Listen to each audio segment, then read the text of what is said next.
नमस्कार साथियों, स्वागत है आपका अपने यूट्यूब चैनल स्टडी विद एवी में। साथियों, आप सभी लोग कैसे हैं? आशा करता हूँ आप सभी लोग अच्छे होंगे, स्वस्थ होंगे, मस्त होंगे। आपका अध्ययन जारी होगा आपके आगामी एग्जाम्स के लिए। तो साथियों, आज हम इस वीडियो में सीटेट यानी इन्वायरमेंटल स्टडी के 30 MCQs क्वेश्चंस करेंगे। और साथियों, आप सभी लोगों की डिमांड पर, आपकी सभी लोगों की ज़्यादातर व्यूवर्स की डिमांड थी कि सर हम इंग्लिश मीडियम से भी हैं, तो क्या हमारे लिए भी ऐसा कुछ बनाइए कि हमें भी बेनिफिट हो सके। तो साथियों, मैंने ये जो सेट बनाया है सभी के लिए बनाया है, हिंदी भाषी और इंग्लिश भाषी जो भी हैं। तो आप किसी भी साथी को कोई दिक्कत नहीं होगी। मैंने दोनों पैटर्न से क्वेश्चन पेपर बनाया है, सेम वैसे जैसे एग्जाम्स में आता है। एनसीईआरटी बेस्ड है, सीटेट पैटर्न का, जैसे सीटेट पैटर्न पूछता है उसी तरह के आपको यहाँ पे प्रश्न देखने को मिलेंगे। तो साथियों, शुरू करते हैं आज का अभ्यास। आज का पहला प्रश्न है, फर्स्ट क्वेश्चन, भोजन जाल किसकी ओर संकेत करता है? आपको बताना है। ऑप्शन आपका यानी कि what does a food web represent? तो आपको बताना है। ऑप्शन है आपके केवल एक खाद्य श्रृंखला यानी only one food chain. Option b कई खाद्य श्रृंखलाओं का जुड़ाव, interaction of many food chains. Option सी केवल शाकाहारी जीव, ओनली हार्बिवोरस। ऑप्शन डी केवल मांसाहारी जीव यानी ओनली कार्निवोरस। तो आपको बताना है कि भोजन जाल किसकी ओर संकेत करता है। तो भोजन जाल साथियों किसकी ओर संकेत करता है? यानी सभी, यानी कि ना तो केवल शाकाहारी के लिए होता है, ना तो केवल मांसाहारी के लिए होता है, और ना केवल सर्वाहारी के लिए होता है। तो ये सभी के लिए होता है, यानी कई खाद्य श्रृंखलाओं का जुड़ाव ही क्या कहलाता है? भोजन जाल। तो ऑप्शन बी क्या हो जाएगा आपका राइट आंसर, यानी in interconnection of many food chains. Question first का आपका option B is the right answer. Next question, question number second, ऊपर से नीचे धकेले गए पानी से क्या सिद्ध होता है? आपको बताना है। Option a what does water pushed from top to bottom indicate? क्या इंडिकेट करता है? आपको बताना। ऑप्शन ए प्रकाश उत्पन्न होता है, light is produced. Option b ध्वनि उत्पन्न होती है, sound is produced. Option c ऊर्जा रूपांतरण होता है, energy transformation occurs. Option d पौधा बढ़ता है यानी कि प्लांट ग्रोस। तो जब ऊपर से नीचे धकेले गए पानी से क्या सिद्ध होता है? तो जब पानी स्थिर होता है साथी और उसको ऊपर से नीचे की ओर गिराया जाता है, पुश किया जाता है ऊपर से नीचे की ओर, तो यानी वो पहले स्थितिज ऊर्जा होती है उसमें, और वो फिर किस में कन्वर्ट हो जाती है? नीचे आते आते वो आपकी किस में कन्वर्ट हो जाती है? गतिज ऊर्जा में कन्वर्ट हो जाती है, काइनेटिक एनर्जी में चेंज हो जाती है। पहले स्टैटिक एनर्जी में रहता है और फिर किस में कन्वर्ट हो जाता है? आपकी काइनेटिक एनर्जी में। तो यानी ऊर्जा का रूपांतरण हो रहा है, यानी एनर्जी ट्रांसफॉर्मेशन अकर्स। तो option C is the right answer. Next question, question number third, जड़ों का अध्ययन बच्चों को कैसे कराया जाए? How should roots be taught effectively? Option a केवल चित्र दिखाकर, showing only pictures. Option b केवल वीडियो दिखाकर, showing only video. Option c वास्तविक पौधा उखाड़कर दिखाकर, observing real plant roots. Option d कहानी सुनाकर, टेलिंग अ स्टोरी। तो जड़ों का अध्ययन बच्चों को कैसे कराया जाए? तो आपको साथियों बताना है तो कैसे कराना चाहिए, यानी कि अगर जड़ उसको बताना है तो यानी कि वास्तविक पौधा उखाड़ कर दिखाने, ऑब्जर्विंग रियल प्लांट रूट्स। तो ये ऑप्शन सी इसका राइट आंसर हो जाएगा। नेक्स्ट क्वेश्चन पर आते हैं, क्वेश्चन नंबर 4, प्रकाश संश्लेषण में कच्ची सामग्री क्या है? What are the raw materials of photosynthesis? Option a केवल CO2, only CO2। Option B CO2 और जल, CO2 and water. Option C जल और oxygen, water and oxygen. Option D chlorophyll और मिट्टी यानी क्लोरोफिल एंड सॉइल। तो प्रकाश संश्लेषण में कच्ची सामग्री क्या है? तो यानी प्रकाश संश्लेषण साथियों, प्रकाश संश्लेषण में क्या करते हैं? पौधे अपना भोजन बनाते हैं, प्रिपेयर हिज फूड करते हैं, तो अपना भोजन बनाते हैं। तो क्या करते हैं? तो उसके लिए उनको क्या जरूरत होती है साथियों? क्या रॉ मटेरियल? तो उनके लिए तो क्या है? CO2 यानी कार्बन डाइऑक्साइड चाहिए, और क्या चाहिए? जल चाहिए फोटोसिंथेसिस प्रोसेस में। तो ऑप्शन बी क्या हो जाएगा आपका राइट आंसर हो जाएगा। प्रकाश संश्लेषण में कच्ची सामग्री क्या है? CO2 और जल यानी CO2 and water. Option B is the right answer. Next question, question number 5, मिट्टी का प्रोफाइल क्या दर्शाता है? What does soil profile represent? Option a मिट्टी के रंग, सॉइल कलर्स। ऑप्शन बी मिट्टी की परतें, layers of soil. Option c मिट्टी के जीव, सॉइल ऑर्गेनिजम्स। ऑप्शन डी मिट्टी का pH यानी सॉइल pH। तो मिट्टी का प्रोफाइल क्या दर्शाता है? What does soil profile represent? तो क्या दर्शाता है साथियों? तो मिट्टी की परतें यानी लेयर्स ऑफ सॉइल दर्शाता है। क्या दर्शाता है? मिट्टी का प्रोफाइल क्या दर्शाता है? मिट्टी की परतें यानी लेयर्स ऑफ सॉइल। तो option B is the right answer. तो साथियों, आपको वीडियो कैसा लग रहा है? आपकी जैसी डिमांड थी साथियों की कि सर बाईलैंग्वेज कराइए जो भी हैं, तो मैंने सर आप सभी लोगों की डिमांड पर बाईलैंग्वेज में क्वेश्चंस पेपर मैंने बनाए हैं, सेम जैसे आपके सीटेट में पूछे जाते हैं। तो मैं आशा करता हूँ मेरे जो सभी साथी हैं उनको बेनिफिट होगा, जो इंग्लिश भाषी भी हैं और इंग्लिश हिंदी से भी जो तैयारी कर रहे हैं उन सभी के लिए बेनिफिट होगा। तो साथियों अगर अच्छा लगे तो ज़रूर वीडियो को लाइक कर दीजिएगा, और अगर अभी तक चैनल को सब्सक्राइब नहीं किया तो सब्सक्राइब करके बेल आइकन को प्रेस कर लीजिएगा, और कमेंट बॉक्स में ज़रूर बताइएगा कैसा लगा मेरा प्रयास, और मैं आपकी अपनी ज़रूर सुझाव अपने सजेशन दीजिएगा, मैं पूरा करने का ज़रूर प्रयास करूँगा। तो आते हैं साथियों नेक्स्ट क्वेश्चन पर। क्वेश्चन नंबर 6, शिक्षक बच्चे की गलत अवधारणा को कैसे लें? How should a teacher address misconceptions? Option A रोक दें यानी स्टॉप इमिडिएटली, ऑप्शन बी सोच को समझकर गाइड करें, understand and guide thinking, option C दंड दें पनिश, ऑप्शन डी रटवाएं मेक द मेमोराइज। तो शिक्षक बच्चे की गलत अवधारणा को कैसे लें? अगर कोई बच्चा गलती कर दे तो उसको कैसे, यानी कि उसको कैसे करना है, यानी सोच को समझकर गाइड करें, यानी अच्छा बच्चे ने आंसर ये दिया तो क्यों दिया ये पहले सोचे और समझे, और फिर इसको अगर उसने गलत आंसर दिया तो उसको बताएं कि कैसे उसको इसका सही जवाब क्या होगा। तो ऑप्शन बी आपका क्या हो जाएगा राइट आंसर, सोच को समझकर गाइड करें, option B is the right, understand and guide thinking. Next question, question number 7, check dam का मुख्य उद्देश्य क्या है? What is the main purpose of check dams? Option a सिंचाई रोकना, स्टॉप इरिगेशन, ऑप्शन बी भूजल पुनर्भरण, ground water recharge, option c बिजली रोकना, स्टॉप इलेक्ट्रिसिटी, ऑप्शन डी मिट्टी जांचना, सॉइल टेस्टिंग। तो चेक डैम का मुख्य उद्देश्य क्या है? What is the main purpose of check dams? तो साथियों क्या होता है इसका? भूजल पुनर्भरण यानी ग्राउंड वाटर रिचार्ज करना, यही इसका सही जवाब हो जाएगा, option B is the right answer. Next question, question number 8, वायु दबाव समझाने का सही तरीका, best way to demonstrate air pressure? Option a बोतल में हवा भरना, fill air in bottle, option b कागज फूंक मारने का प्रयोग, blowing paper experiment, option c हवा का रंग बताना, tell air colour, option d हवा छूना, टचिंग एयर। तो वायु दबाव समझाने का सही तरह का best way to demonstrate air pressure साथियों क्या है? कागज पर फूंक मारने का प्रयोग, यानी बताना कि देखो बेटा कागज का हमने हवा से फूंक मारी तो देखो हवा का उसमें प्रेशर पड़ा तो इस वजह से वो क्या हो गया, उड़ गया। तो यही है समझाने, वायु दबाव समझाने का सही तरीका। तो option B is the right answer हो जाएगा, कागज फूंक मारने का प्रयोग, blowing paper experiment, option B is the right answer. Next question, question number 9, नक्शे में ऊपर कौन सी दिशा होती है? Which direction is shown on the top of a map? आपको बताना, ऑप्शन ए पूर्व ईस्ट, ऑप्शन बी दक्षिण साउथ, ऑप्शन सी उत्तर नॉर्थ, ऑप्शन डी पश्चिम वेस्ट। तो नक्शे में ऊपर कौन सी दिशा होती है? Which direction is shown on the top? तो साथियों नक्शा आपका मैप कैसे बनता है? तो आपका ऐसा होता है, यहाँ होता है नॉर्थ, नीचे होता है साउथ, इस साइड पे होता है ईस्ट, और इधर होता है आपका वेस्ट। तो यानी इसमें पूछा है नक्शे में ऊपर की कौन सी दिशा होती है, तो कौन सी दिशा होती है साथियों? तो आपकी होती है नॉर्थ यानी उत्तर दिशा, option C is the right answer. Next question, question number 10, सौर ऊर्जा का उपयोग कहाँ अधिक है? Where is solar energy most used? Option A कोयला बनाने में, मेकिंग कोल, ऑप्शन बी पौधे उगाने में, growing plants, option C solar cooker व lights, solar cookers and lights, option D petrol बनाने में, मेकिंग पेट्रोल। तो सौर ऊर्जा का उपयोग कहाँ अधिक है? Where is solar energy most use? तो साथियों किसमें सबसे ज़्यादा इस्तेमाल करते हैं? तो इस्तेमाल होता है सोलर कुकर व लाइट। तो option C is the right answer, solar cookers and lights. Next question, question number 11, ऊंट रेगिस्तान में क्यों टिकता है? Why can a camel survive in desert? आपको बताना है, ऑप्शन ए पंख होते हैं, हैज़ विंग्स, ऑप्शन बी पानी जमा कर सकता है, स्टोर्स वाटर, ऑप्शन सी पानी नहीं पीता, does not drink water, option d मिट्टी खाता है, ईट सॉइल। तो ऊंट रेगिस्तान में क्यों टिकता है साथियों? Why can camel survive in desert? क्योंकि वो क्या करता है, पानी को स्टोर कर लेता है, ठीक है, जो उसका कुबड़ होता है उसमें वो स्टोर पानी का करता है, जिससे वो काफ़ी लंबे समय तक बिना पानी के, कम पानी के सर्वाइव कर लेता है ऊँट। तो इसका सही जवाब हो जाएगा पानी जमा कर सकता है, option B is the right answer, stores waters. Next question, question number 12, विषम तापी जीव कौन है? Which is cold blooded animal? Option A गाय काऊ, ऑप्शन बी मनुष्य ह्यूमन, ऑप्शन सी सांप स्नेक, ऑप्शन डी चिड़िया बर्ड। तो विषम तापी जीव कौन है? आपको बताना which is cold blooded animal. तो ऑप्शन सी क्या हो जाएगा साथियों? राइट आंसर स्नेक, क्योंकि विषम तापी ये किसी भी परिस्थिति किसी भी रह सकता है, कोल्ड ब्लडेड एनिमल्स होता है। तो ऑप्शन सी क्या हो जाएगा? आपका सही जवाब हो जाएगा। Next question, question number 13, EVS का मुख्य सिद्धांत क्या है? What is the main principle of EVS teaching? यानी ईवीएस क्यों पढ़ाया जाता है, इसका मुख्य उद्देश्य क्या है? आपको बताना है, ऑप्शन ए रटाना रोट लर्निंग, ऑप्शन बी अनुभव आधारित एक्सपेरिमेंटल लर्निंग, ऑप्शन सी कठिन भाषा हार्ड लैंग्वेज, ऑप्शन डी केवल परीक्षा ओनली टेस्ट। तो ईवीएस का मुख्य सिद्धांत क्या है?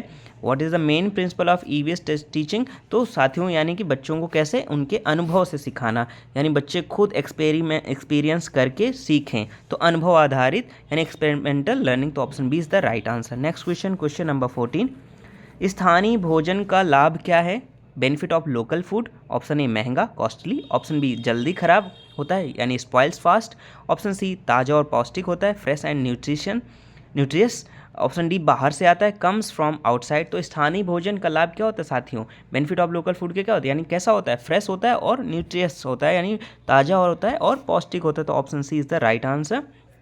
नेक्स्ट क्वेश्चन, क्वेश्चन नंबर 15, जल संकट का कारण यानी क्यों होता है, main cause of water crisis, option A जनसंख्या कम, लो पॉपुलेशन, ऑप्शन बी औद्योगिकरण, industrialisation and over use, option C अधिक बारिश, too much rain, option D समुद्र यानी सीज। तो जल संकट का कारण यानी main cause of water crisis क्या है साथियों, तो क्या है, औद्योगिकरण यानी इंडस्ट्रियलाइजेशन की वजह से पेड़ कट रहे हैं, जंगल खत्म हो रहे हैं और इसी वजह से क्या हो रहा है कि जो हमारा जल का जो संकट हो रहा है, इसलिए कम बारिश हो रही है तो इसका वजह से, और ओवर यूज़ भी है, हम ज़्यादातर गाँव में हर घर में समरसेबल है, सभी लोग पानी का दोहन अत्यधिक मात्रा में करते हैं, बहुत ज़्यादा यूज़ करते हैं, ओवर यूज़ होता है, तो इस वजह से भी जल संकट का कारण। तो option B is the right answer हो जाएगा आपका, औद्योगिकरण यानी इंडस्ट्रियलाइजेशन एंड ओवर यूज़।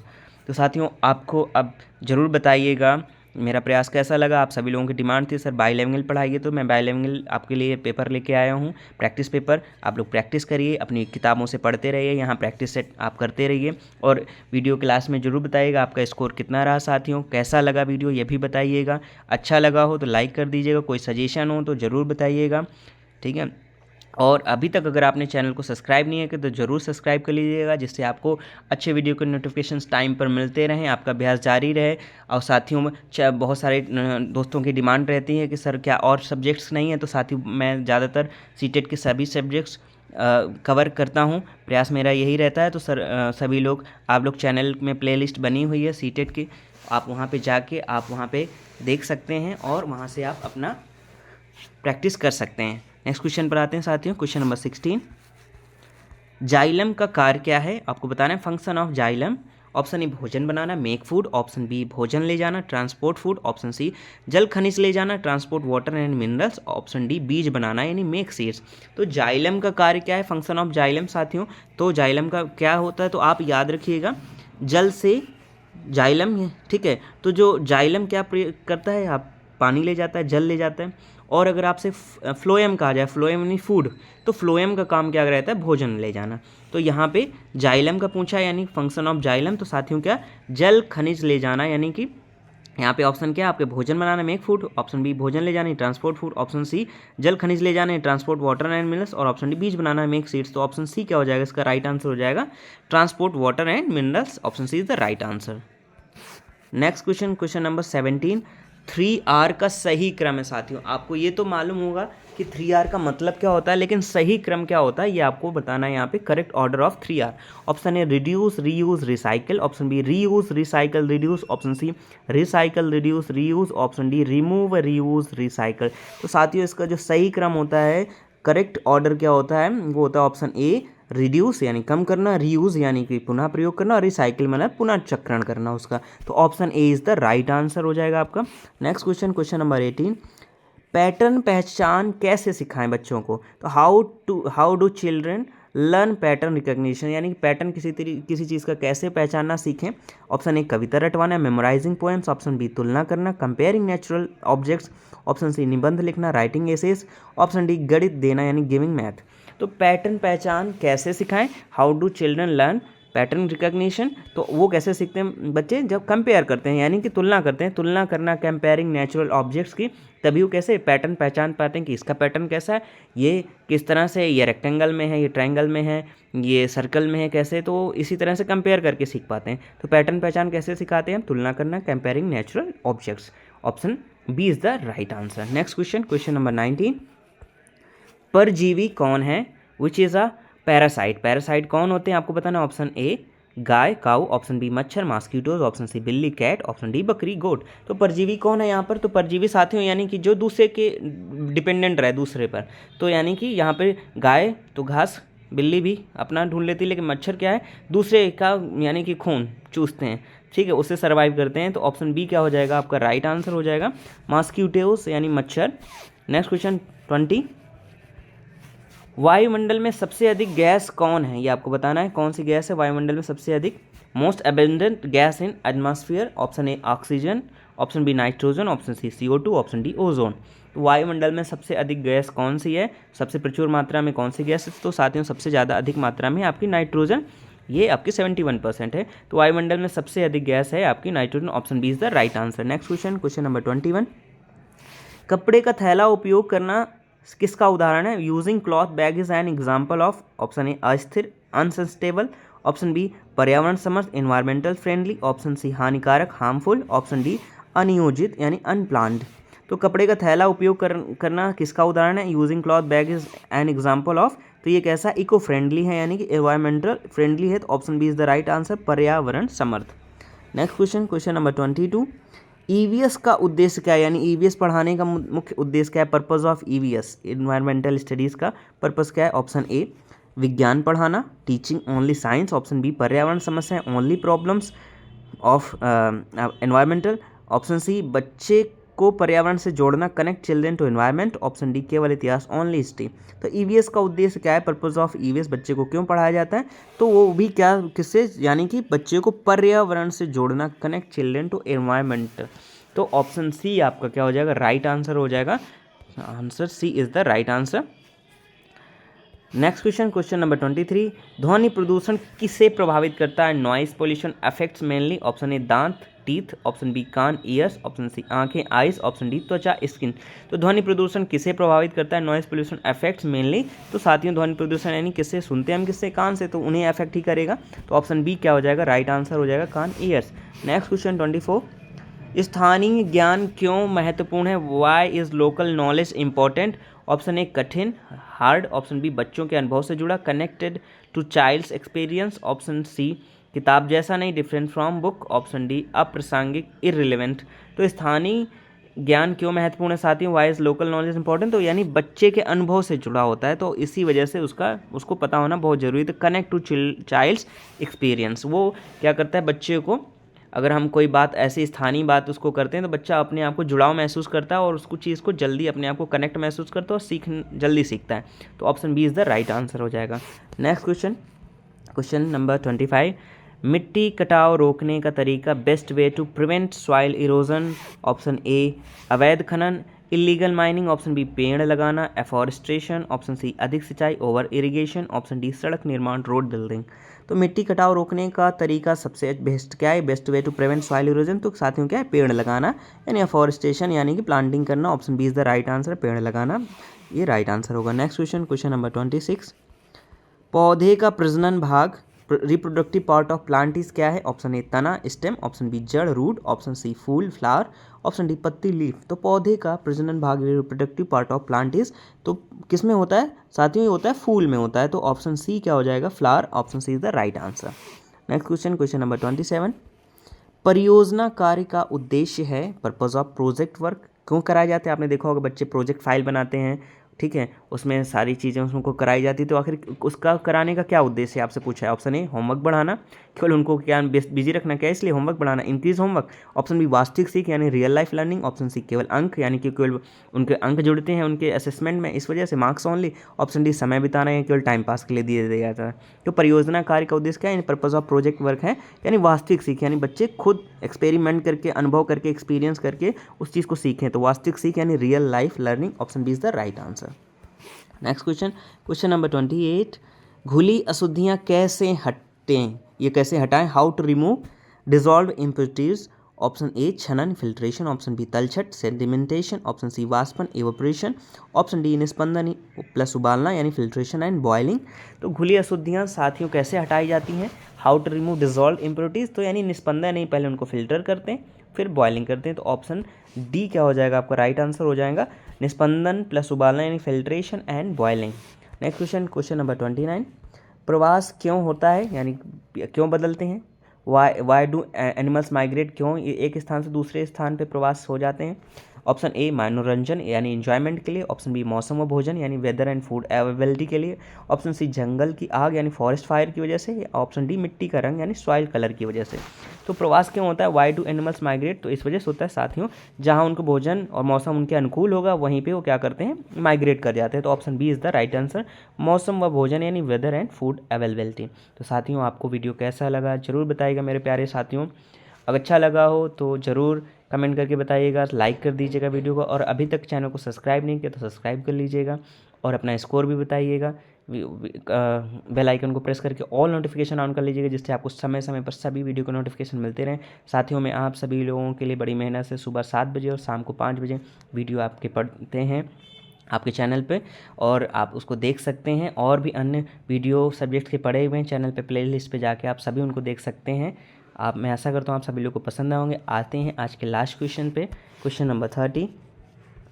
बहुविषयक दृष्टिकोण का अर्थ है meaning of multi disciplinary approach, यानी बहुविषयक दृष्टिकोण क्यों आवश्यक है ये आपको बताना है। ऑप्शन ए एक विषय, वन सब्जेक्ट, ऑप्शन बी केवल गणित ओनली मैथ, ऑप्शन सी सभी विषयों को जोड़ना, integrating many subjects, option D प्रयोग एक्सपेरिमेंट्स ओनली, तो केवल प्रयोग के लिए। तो बहुविषयक दृष्टिकोण का अर्थ है साथियों मीनिंग ऑफ मल्टीडिसिप्लिनरी अप्रोच, यानी आपने देखा होगा बच्चों की जो ईवीएस होती है 1 to 5 क्लास के बच्चों की ईवीएस होती है बुक्स, उसमें ज़्यादातर वो साइंस को भी और उनके जो स्थानीय होते हैं जनरल नॉलेज, ये सारी चीज़ें उसमें कलेक्ट करते हैं, यानी कि वो मल्टी लैंग्वेज बनाने का प्रयास करते हैं, यानी बहुभाषी बुक्स होती हैं, उसमें सारी चीज़ें दे देते हैं, एनवायरमेंटल की होती हैं, आपकी हिस्ट्री से लेकर सारी चीज़ें ऐसे उसमें ऐड कर देते हैं, तो साइंस भी उसमें रहती है। तो बस बहुविषयक दृष्टिकोण का अर्थ क्या, meaning of multi disciplinary approach, यानी सभी विषयों को जोड़ना। तो ऑप्शन सी क्या हो जाएगा आपका राइट आंसर हो जाएगा, option C is the right answer, सभी विषयों को जोड़ना। तो साथियों, आज के ईवीएस के 30 मोस्ट इंपॉर्टेंट क्वेश्चंस का हम लोगों ने रिवीजन किया, प्रैक्टिस किया। अपना स्कोर जरूर बताइएगा। वीडियो के लास्ट तक बने रहने के लिए साथियों थैंक यू सो मच सभी का।